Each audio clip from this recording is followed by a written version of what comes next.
El peronismo como choque cultural.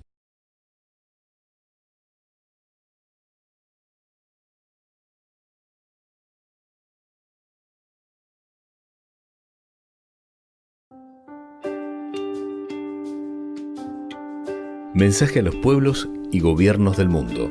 General Juan Domingo Perón, Madrid, 19 de marzo de 1972.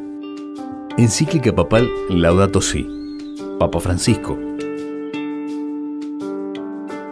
Hace casi 30 años, cuando aún no se había iniciado el proceso de descolonización contemporáneo, anunciamos la tercera posición en defensa de la soberanía y autodeterminación de las pequeñas naciones, frente a los bloques en que se dividieron los vencedores de la Segunda Guerra Mundial.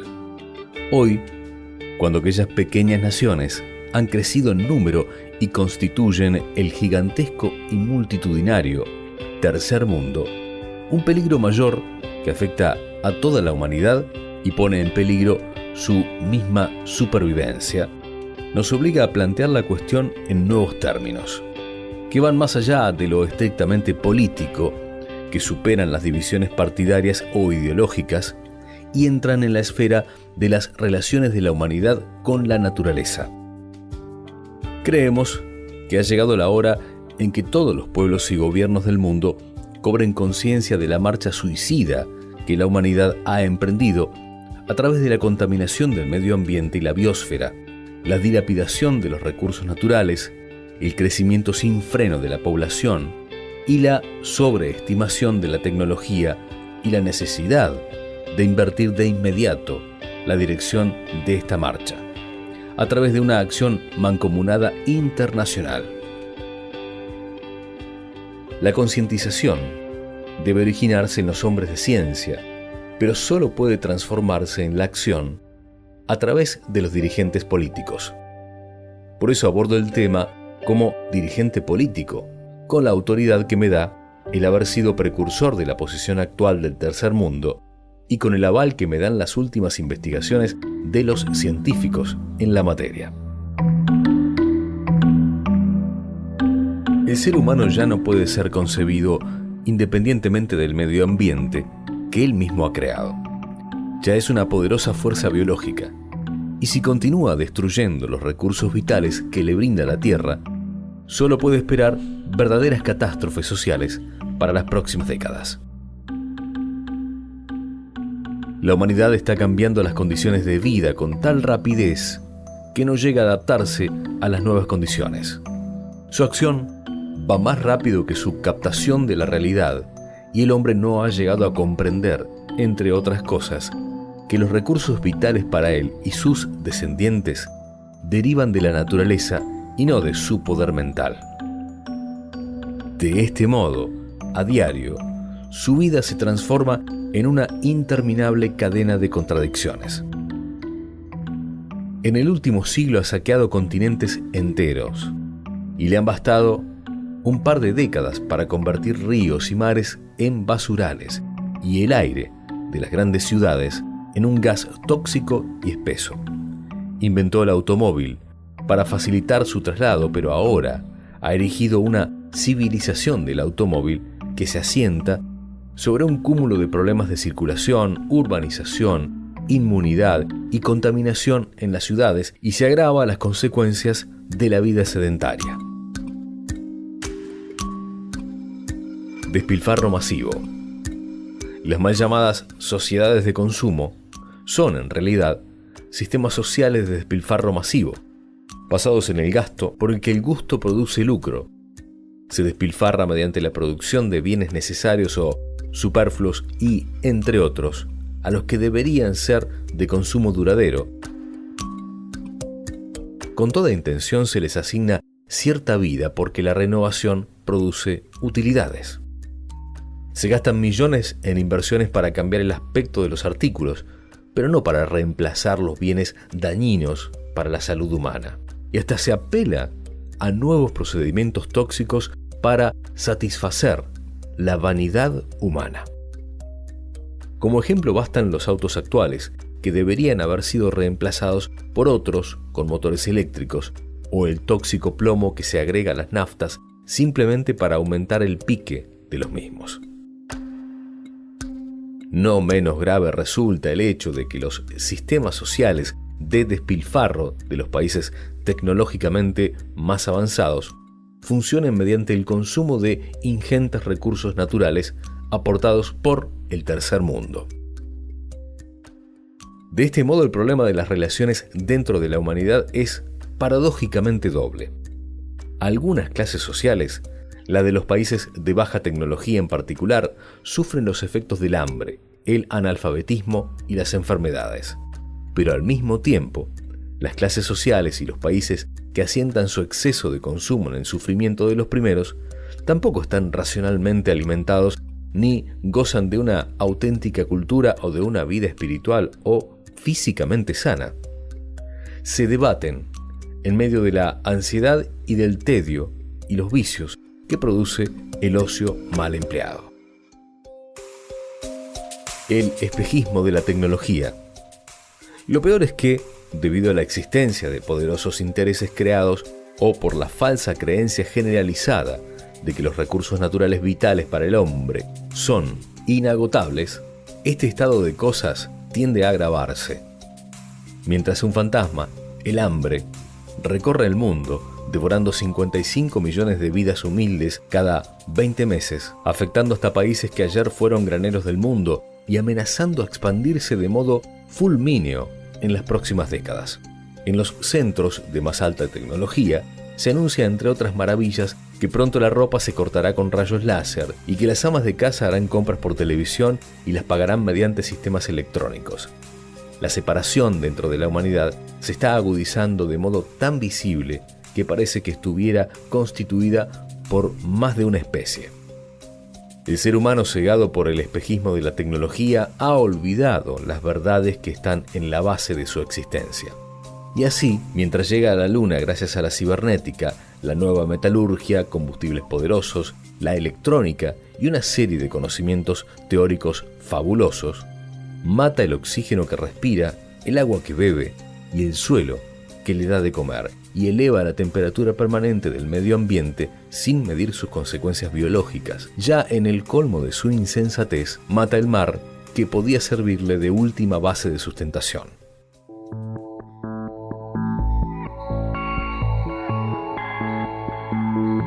En el curso del último siglo, el ser humano ha exterminado cerca de 200 especies animales terrestres. Ahora, ha pasado a liquidar las especies marinas.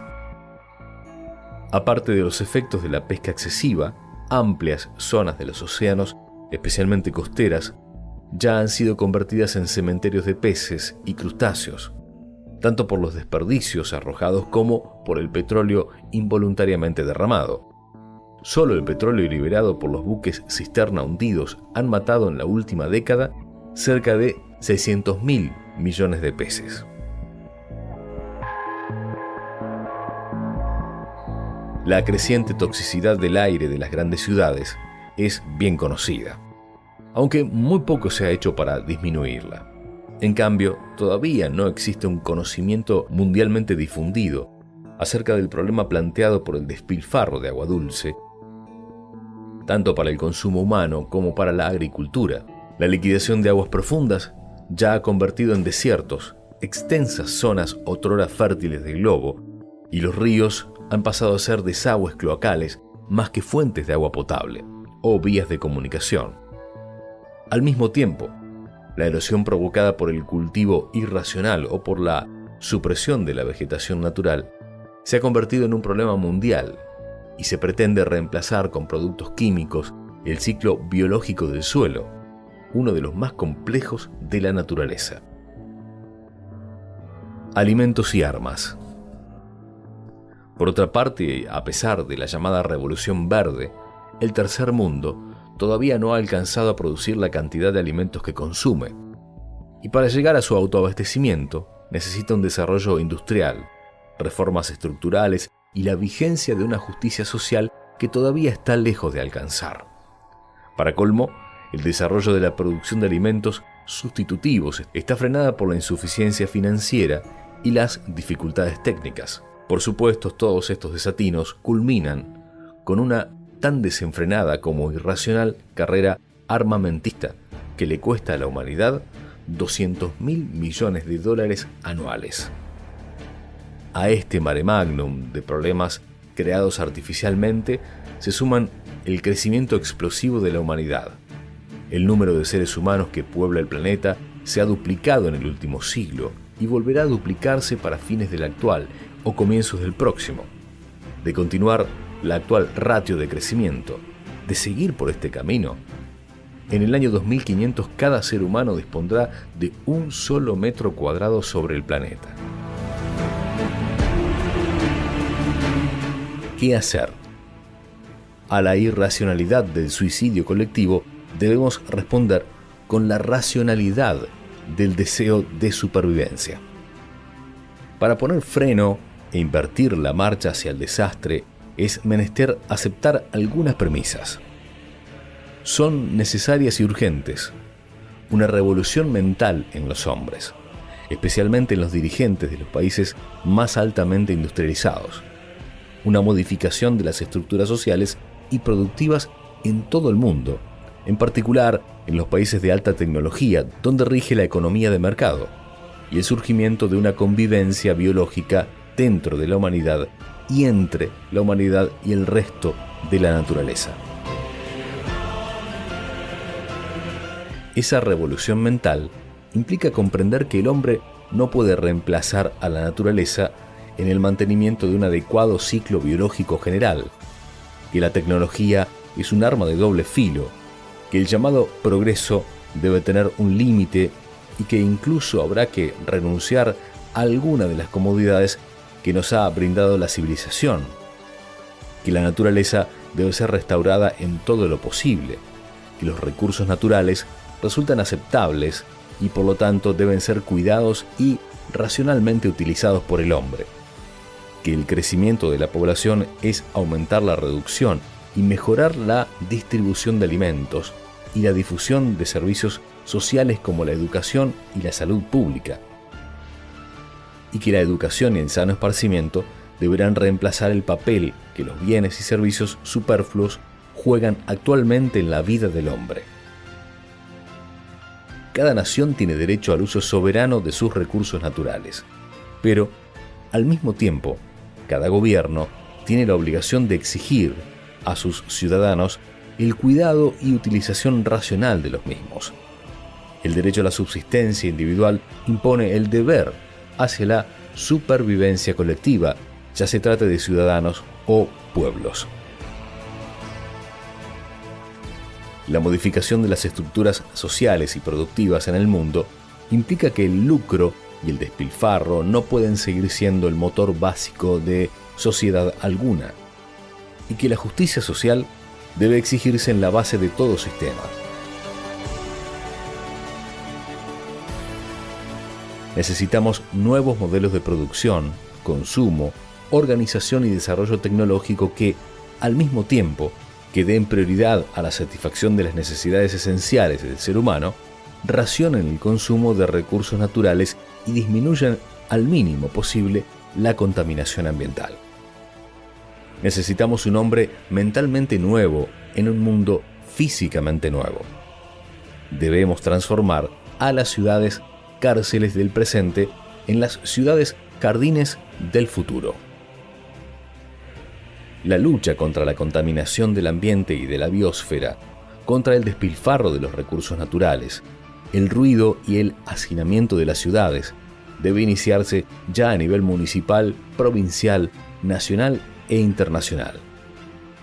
Estos problemas, en el orden internacional, deben pasar a la agenda de las negociaciones entre las grandes potencias y a la vida permanente de las Naciones Unidas con carácter de primera prioridad. Este, en su conjunto, no es un problema más de la humanidad, es el problema. Todos estos problemas están ligados de manera indisoluble con la justicia social, el de la soberanía política y la independencia económica del tercer mundo. Muchos de estos problemas deberán ser encarnados por encima de las diferencias ideológicas que separan a los individuos dentro de sus sociedades Finalmente, deseo hacer algunas consideraciones para nuestros países del tercer mundo.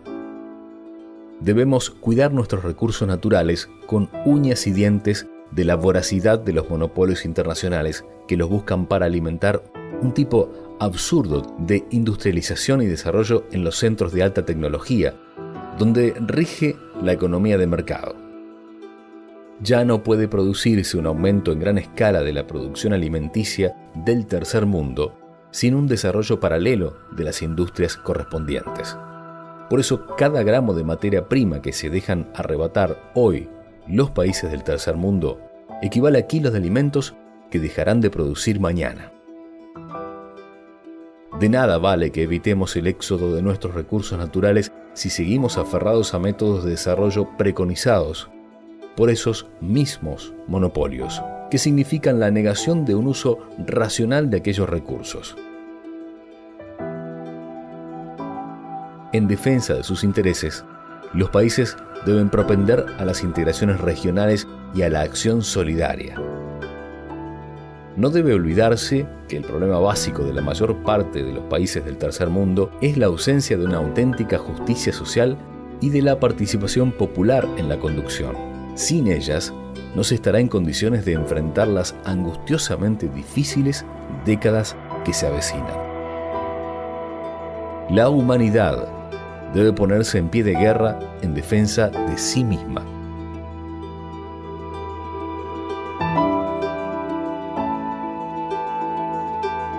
En esta tarea gigantesca nadie puede quedarse con los brazos cruzados. Por eso convoco a todos los pueblos y gobiernos del mundo a una acción solidaria.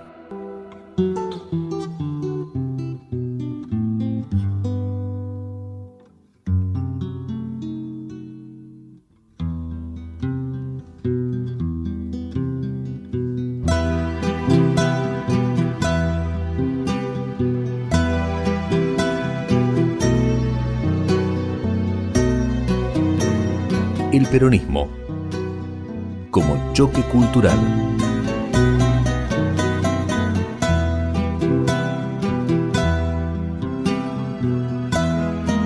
San Francisco de Asís, Jefe Seattle, James Lovelock, Juan Domingo Perón, Papa Francisco. 5 hombres, 5 destinos, una misma cultura. El justicialismo.